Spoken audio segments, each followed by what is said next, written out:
Sidee ay dowladda Qatar uga guuleysatay munaafiqiintii reer galbeedka? Dowladda Qatar oo ay ka bilaabantay 2 maalmood uun ka hor koobkii adduunka, daahfurku wuxuu ahaa mid qiimo sare ku fadhiya oo aad loo soo agaasimay si heer caalami ah oo ka mid ah kuwii ugu quruxda badnaa abid ee lasoo bandhigo. Koobka adduunka ee ka bilaabmay dalka Qatar ee ka socda 2 maalmood ee aan soo dhaafnay waxaa bilaabantay ciyaarihii iyadoo sidoo kalena ay dhaceen mucjisooyin cajiib ah iyadoo dowladda Qatarna banaanka soo dhigtay quruxda iyo haybadda Islaamka. Waxaynu eegaynaa dhacdooyin cajiib ah oo ka dhacay dalka Qatar intii ay socotay isku diyaarinta koobka adduunka iyo weeraradii reer galbeedku ay ku hayeen dalkan Qatar. Muddadii markii loo magacaabay ama la doortay dalkan Qatar 2010kii, run ahaantii tan iyo xilligaas waxaa bilaabantay dagaal ka dhan ah dowladda Qatar in aan lagu qaban doonin dalkaasi iyadoo oo dhinaca dhulkana laga xidhay dowladda Qatar kadib markii ay cunaqabatayn saareen dalalka khaliijka ee gobolka ku wada yaalaan.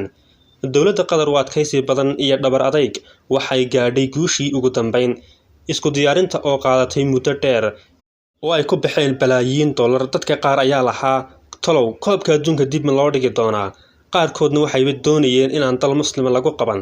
Laakiin ku adkaysashada dowladda Qatar iyo go'aamadeeda ayaa noqotay mid qiimo sare leh. Dad fara badan ayaa ilaa iyo haatan muslimaya oo diinta Islaamka qaadanaya tan iyo markii uu bilaabmay koobku, waxaana haatan la sheegayaa ku dhawaad 1000 qof inay islaameen maadaama ay dowladda Qatar ogeyd inay koobka adduunka ka soo qayb geli doonaan malaayiin qof. Waana sida dhacday kadib markii ay soo buux dhaafiyeen magaalooyinka iyo magaalada Dooxa ee waddanka Qatar. Malaayiin qof oo taageerayaal dalxiisayaal adduunka oo dhan ka yimid iskugu jira ayaa dalkaasi aaday toddobaadkii ilaa iyo bishan gudaheedii isku diyaarinta koobka adduunka ayayna ka qayb ahaayeen iyagoo halkaasina dalxiis ahaan u yimid dalka Qatar. Dowladda Qatar qorshaha cajiibka ah ee u degtay ee aadka loogu farxo waxaa ka mid ah in wacyiga Islaamka meel walba markaasi lagu dhajiyay sida darbiyada iyadoo eedaankana laga dhigay mid aad iyo aad u soo jiidasho leh, qurux badan, qiimo sare oo iyaguna ay aad ugu riyaaqeen kadibna ay ku hadaaqeen inay qaataan diinta Islaamka. Furitaanka tan dib ugu yar laabana markii la furayay koobka adduunka waxa ahaa wiil yar oo qaari ah oo u dhashay waddankaasi Qatar oo markaasi lixaad la ayaa halkaasi markaasi aayadaha quraanka ka jeediyay. Sidoo kale amiirka dalka Qatar waxa uu ku bilaabay bismillaahir rahmaanir rahiim, kumuusan bilaabin kusoo dhawaada Qatar, kusoo dhawaada koob adduun iyo wax kale toona muusan bilaabin ee waxa uu marka hore ku bilaabay magaca Alle bismillaahir rahmaanir rahiim. Dalka Qatar waxa uu banaanka soo dhigay diinta Islaamka, quruxda iyo haybadda ay leedahay. Sidoo kale Islaamka oo dhan ayaa aad uga farxay tallaabooyinka cajiibka ah ee ay qaaday dowladda Qatar. Waxaa ka mid ah tallaabooyinka aadka looga farxay qoomka loo yaqaano qoomuluudka ee calaamadda jeegaanta xidha kaasi oo mamnuuc ka ah dalka Qatar. Qofkii lagu qabto qaarkood waa la musaafurinayay, qaarkood diyaaradda iyagoo soo saaran ayaa dhexda laga celinayay. Waxyaabaha dhacay waxay ahaayeen cajiib, waxyaabo sirriye ah u dhacay ayaa si dhab ah u dhacay. Reer galbeedku marnaba may filanaynin inay la kulmi doonaan tallaabo noocan oo kale ah oo awood intan leeg leh. Waxayna filayeen inay dhaqankooda ka shaqayn doono meel walba ay aadaan. Xulal fara badan ayaa la filayay inay calaamadda jeegaanta ay garabka ku xidhaan, laakiin waxaa markaasi loogu hanjabay in la siin doono kaadhka huruudda ah taasi oo muujinaysa digniin iyo in la raafi doono ama markaasi laga musaafirin doono dalkaasi.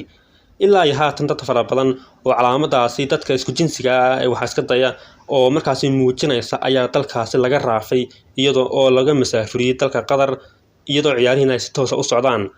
Ilaa iyo haatan sidii loogu talagalay ay wax walba u socdaan, go'aamadii iyo wax walba oo shuruucda waddankaasi ka hor imanayana lama aqbali doono. Dadku waa inay raacaan dhaqanka iyo xushmadda iyo markaasi dhammaan shuruucda waddankaasi u yaala ee aan markaasi khilaafaynin diinta Islaamka. Sidoo kale madaxweynaha FIFA waa waxyaabihii ugu la yaabka badnaa adduunka.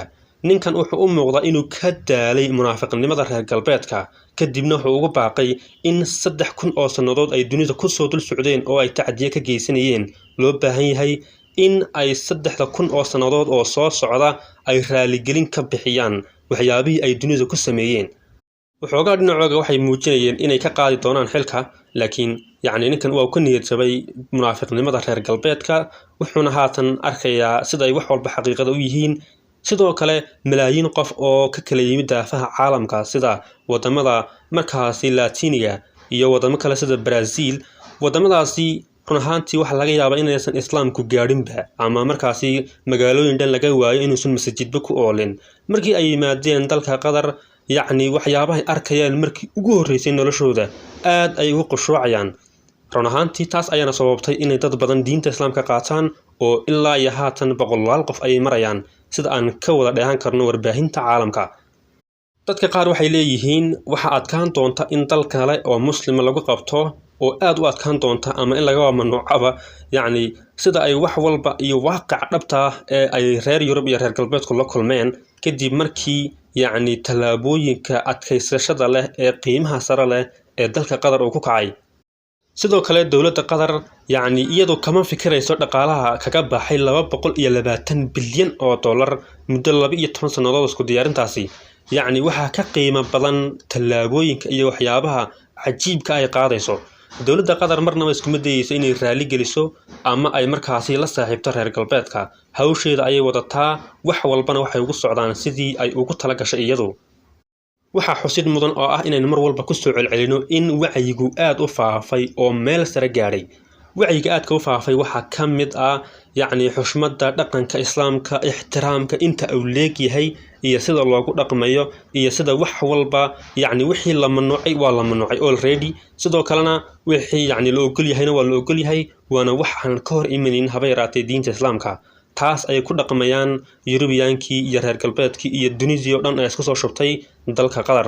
dalkan run ahaantii waa dal aad u yar bad ahaan, yacni ma weyna, waa dal aad u yar, tirada dadkiisuna aad u yar yihiin, laakiin waa dal aan yacni wax ka awood badan yahay ayaa la dhihi karaa maadaama maskaxda yacni talada wax walba la isku dhaafay. yacni wadamo ay ku nool yihiin boqolaal milyan oo qof. Qatar waa lagu ogaa islaamka inay meel sare gaadhsiin doonto, waxaana ku nool culamo aad iyo aad u qiimo badan wadankaasi, iyadoo wasaaradda waqaafta ay faafinayso markaasi meel walbana lagu dhajiyay teendooyin dadka lagu soo muslimiinaya lagu dhajiyay oo markaasi loo sameeyay in lagu soo muslimiyo dad fara badan. waana qorshe weyn oo ay ka degtay dowladda Qatar. sidoo kale waxaa ku sugan dalka Qatar Dr. Zakir Naik oo aynu si fiican u garanayno, kaasi oo isaguna hawshiisa wada oo markaasi aad iyo aad u abaabulaya islaamitaanka dad fara badan inay soo islaamaan oo ay diinta qaataan. wacyigu aad iyo aad ayuu u sarreeyaa ilaa haatan. ciyaaraha tan iyo markii la bilaabayna sidii loogu talagalay ayay u socdaan. yacni reer galbeedkiina yacni afka ayaa suuqda gabay, waxay ku hadlaan ma jirto, wax walba sidii loogu talagalay ay u socdaan. yacni reer galbeedku marnaba ma rabaan in la soo bandhigo quruxda iyo haybadda iyo dhaqanka islaamka. mar walba waxay rabaan inay inta xun uun ka sheegaan. السلام عليكم ورحمة الله وبركاته.